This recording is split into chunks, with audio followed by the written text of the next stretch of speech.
This might be the most urgent and important interview that I have ever done. Today we are going to be speaking with an ex-member of the terrorist organization Antifa. He was a street member of an Oregon chapter, and he is going to give us all of the behind-the-scenes knowledge and inner workings of this terrorist organization. Portland is unbelievable what's going on. And these are paid terrorists, okay? The Trump administration needs to start treating Antifa like ISIS, the terrorists that they are. From talking about how their leadership works, how their hierarchy is formed, how he got into Antifa, and what they are doing to raise their money, as well as what their ultimate goal is: a civil war in America. We need to push this information out there so that more people know what is actually going on. So please like, comment, and share. Let's go.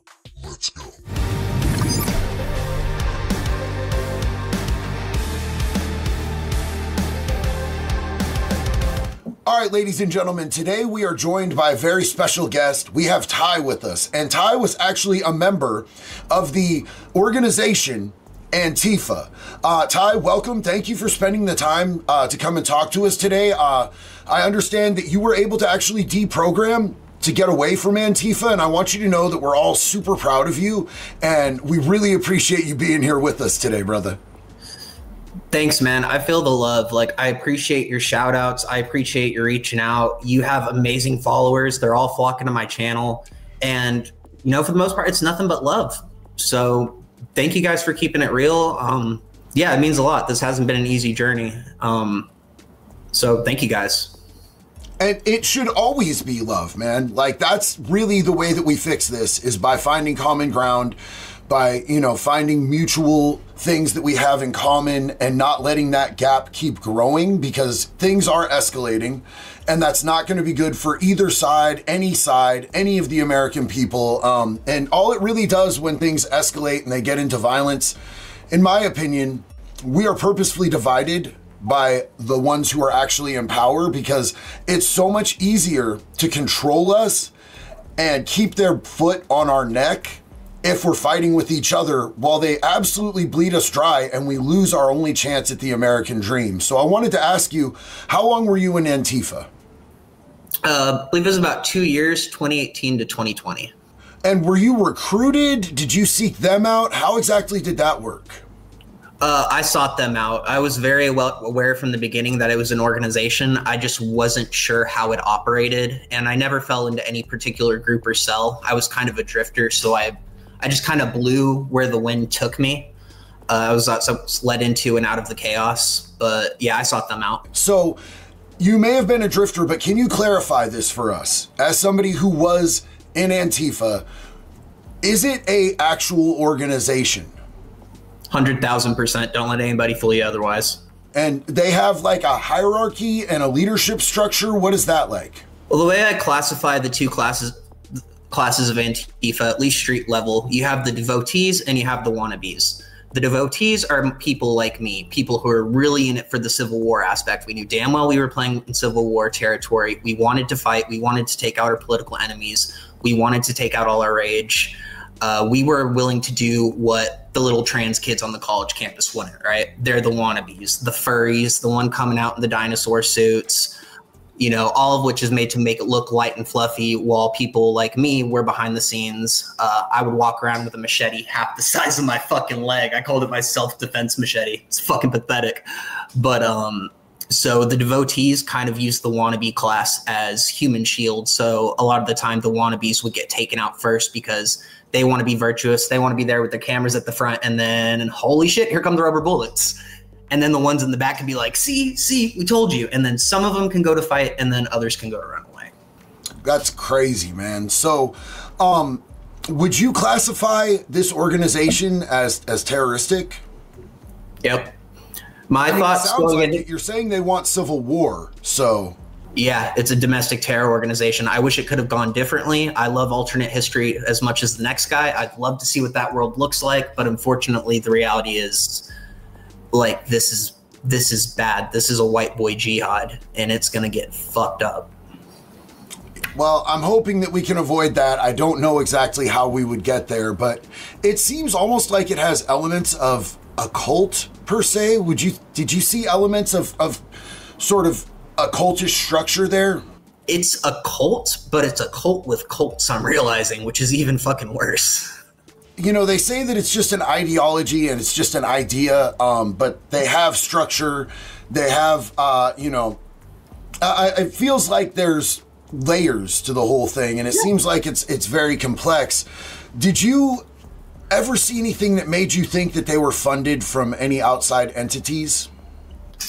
I started doing some investigations into my channel, and along the way I met this guy, and he told me he was a part of Antifa, but he was very, very paranoid, and I didn't really know why, so I kind of had to work my way in and be like, dude, like, what's going on with you? And what I ultimately learned is that he was being gang stalked by criminal organizations that he had been a part of. He had gotten into Antifa for probably a couple weeks, couple months, I can't remember specifically, but he was going in as a drug mule to sell drugs to these kids. And he was also leaning on the anti-fascist ideology. He had his own gripes with white supremacy from his past and his family, and he wanted to fight Nazis, but he realized how stupid they were. But then he just kind of stayed embedded because he still had to make the money, right? He told me a lot, essentially that Chinese criminal syndicates were in control of Portland and God knows how much of the rest of Oregon. He just told me Portland. But essentially that they were sending agents in and they were mitigating the chaos, and that they had people everywhere, and that when a riot breaks out in one side of the city and all the cops and all the resources and all the media are there and they can monitor the traffic from their agents, their drones, their people in certain places, that gives them leeway to do operations like child trafficking, weapons trade, drug trade. So while we were all fighting each other and we're all wondering, where are the kids? Why is there so many drugs? Why are all these people so militant? This is what was happening. This was the reality of what right versus left brought us in this country. That's the fucking reality of Antifa. It sounds like they're also being funded through illegal activities. Is Antifa participating in illegal activities to raise their funding for the organization and the things that they're doing? I believe that local businesses, at least I can say in Eugene, a lot of these far left areas, especially areas of entertainment, and let's just say debauchery, a lot of the bars, a lot of them were in bed with Antifa, and I think a lot of them were getting in bed with local charities and NGOs, and I really believe that, look, the National Guard is great and everything. You really want to sink these motherfuckers? Sick the IRS on them. Audit everybody, because there's multiple ways that these kids were getting funding. You know, for a lot of them, people like me, it was kind of like Scientology, pay to play. Yeah, you got to pay your bills, but you might also need the mask for tomorrow type stuff. And then for the girls in Antifa, a lot of them were sex workers. So they're making a shit ton of money that guys like us couldn't make. And then on the community level, a lot of these bars and a lot of these downtown businesses, they pride themselves on the idea of revolution, a new world, apocalyptic narratives that we're all going to die. You go around to all these places and it has satanic imagery fucking everywhere. I mean, it sounds borderline like the women might even be being trafficked to a certain extent by the organization. But have you seen stuff like drug dealing going on? And have you seen any possible links? I know you mentioned Chinese organizations. Have you seen any links with cartels in Antifa? Well, the Chinese syndicates would be communist Chinese cartels. So they're their own form of cartel. But I think especially as Texas pushed out a lot of the migrant crisis, you started to notice there was more Mexicans popping up there. I think a lot of that was going on. I have my suspicions. I won't say them on camera, just on the off chance that I'm wrong, because I don't want to take a bullet to the head. But I do believe that there are multiple syndicates and criminal organizations that play here. Okay, so you've already said that they were encouraging edging towards civil war. Have you seen Antifa pushing its members towards escalating violence? 100%. And they play with the same language that gets played in the Middle East. They throw it all around Oregon. You'd see it spray painted around the campuses. Antifada, Antifada. And the word Antifa is literally in that. So, I mean, sometimes the universe just tells you things flat out. A lot of what's happening in the Middle East, it's really the same as what's going on here. We're in the early stages of stone throwing. That stone throwing led to a lot of public optics of, oh no, the kids are being shot at, they're being attacked, how horrible, how horrible. Meanwhile, the footage of them punching a police officer gets blocked out. So you're dealing with a culture that's essentially creating a narrative of almost an apartheid system. That's kind of why they look at you guys like you and get scared. They're like, you are not a part of our society. The same way people over in Israel, or sorry, over in the other side of that in Gaza, they'll be like, oh, you're colonialist, you're settlers. Like, they're looking at a lot of these conflicts overseas and they're LARPing and they're putting themselves in that exact same position because this is a globalist movement. This is all nations. This is in the UK. This is in Ireland. This is in Africa. This is in Japan. And a lot of them really seek a world without borders, but at the same time, you have to have borders, so it's very discoherent system, but the media really props it up. Like KZI, whenever the federal courthouse got attacked again recently, they're like, oh my God, protesters are being kidnapped. No, they're being detained. Let me ask you this. How were you able to get out? And what triggered you to want to get out of Antifa? Getting out of Antifa was like getting out of a bad relationship. I put up with so much. I did so much. I saw so much. You know, half the channel, I'm still going through all the stories of all the things I did. But the short answer for getting out, doing everything they told me not to do. Listening to people they told me not to listen to. Listening to music they told me not to listen to. Watching movies they told me not to watch. Reading books they told me not to read.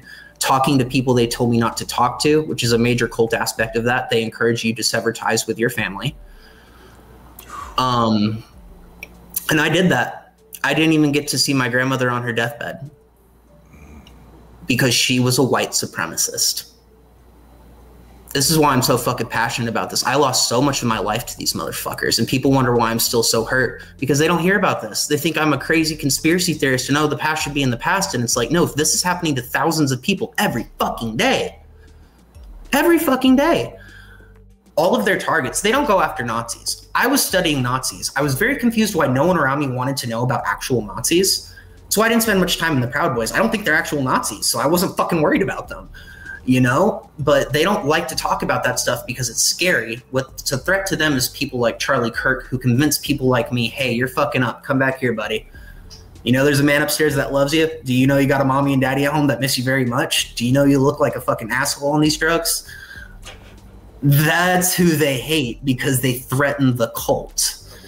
Was there a tipping point? Was there one thing, or was it just an accumulation of things that made you want to start questioning the ideology and what was going on? There was just so much of it because you got to remember, none of us are ever out there sober. You've never seen a sober Antifa member in your life. So there was a lot of disassociation, and there was a lot of times that Daryl Davis came out and I'm like, I want to go talk to the conservatives. And then there was just other times that I just felt it was so chaotic and everybody's screaming. I was there, you know, at one point screaming, all cops are bastard, and we're all chanting, and somebody fired a gun in the middle of in the air. So it's like moments like that, it would snap me out of that, and then it would have me go back into war mode. And I think that's just what disgusted me, is over time realizing how much I lost, how many friendships I severed, how stupid I was being, how much I had destroyed myself. Like, I have so much physical damage now from all the fucking drugs that, like, a lot of mental damage. Which is probably one of the only reasons I'm so cocky in doing this, is because my brain's fried and the parts telling me to stop talking are gone. But let's talk about something positive. Where is your life at today? Like, where is your heart and your spirit and your head at today, now that you've been able to distance yourself and find some time and some peace? I'm still struggling a lot. You know, I put down the beer 3 days ago. The last beer I had was actually when I was doing that message to you. I was like, you know what? Let me just kind of mark this to remember it. Hopefully I stick with it. But I'm still an addict. Like, I still struggle, you know, I'm learning how to integrate into regular life, because even before Antifa, so much of my life was crazy that I have a very hard time talking to normal people. People don't have a good time understanding this. Like, I feel better and it feels good to be doing this, but there is still kind of like a part that hurts. because the change has been made. And I was about to give up on the podcast, but I was just praying to God, like, hey, give me a sign that I need to keep going. Like, if I don't want to put this down, I feel like I need to do this, but also everybody's telling me to stop. My mission this whole time has just been to find one other Antifa member, ex-Antifa member, to sit down on camera. You know what, though? Like, I completely understand. It's when it comes to things like cults, I personally can understand because of my lifestyle and addiction and the criminology and, the way that I lived that lifestyle.